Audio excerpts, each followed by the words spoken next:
ពុំម៉ាក់ឈប់ទៅលមមឈប់លេងឆ្នោតបើលេងនៅឆោតឆ្នោតស៊ីរ៉ូលីអាធីអាអនអារឹកក៏ដោ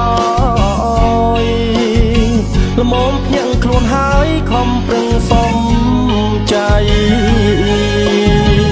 បានលុយលេងភ្លេងចាញ់ឆ្នោតរហូតខំច្រៀងរត់ដប់មិនហ៊ានស៊ីអីបបលស៊ីសុបវាថាអត់លុយបើឆ្នោតមួយថ្ងៃស៊ី4-10ប៉ុងលេងឆ្នោតកុំខំតស៊ូឲ្យលើឈប់ដោយើងខ្លាចវាកាន់តែខុសសូមច្រៀងផ្ដាំមិត្តស្រីប្រ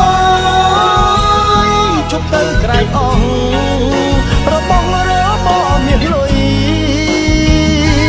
ឲ្យតែល្បែងមិនប្រសើរឡើយច្បាស់រលីសូនលេងឆ្នោតឆ្នាំញៀននាំយើងខុសផ្លូវ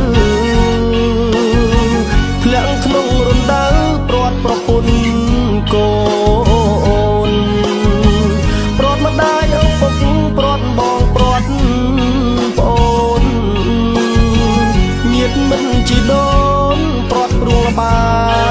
ងឆោត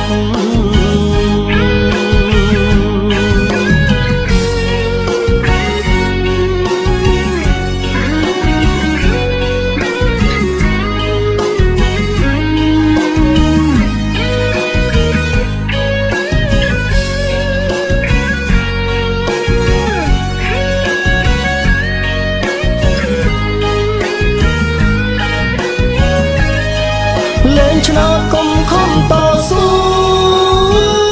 ឲ្យលើជប់ដោយើងខ្លាចវាកាន់តែខុសសូមច្រៀងផ្ដាំមិត្តស្រីប្រយជប់ទៅក្រែងអស់របស់មាសលុយ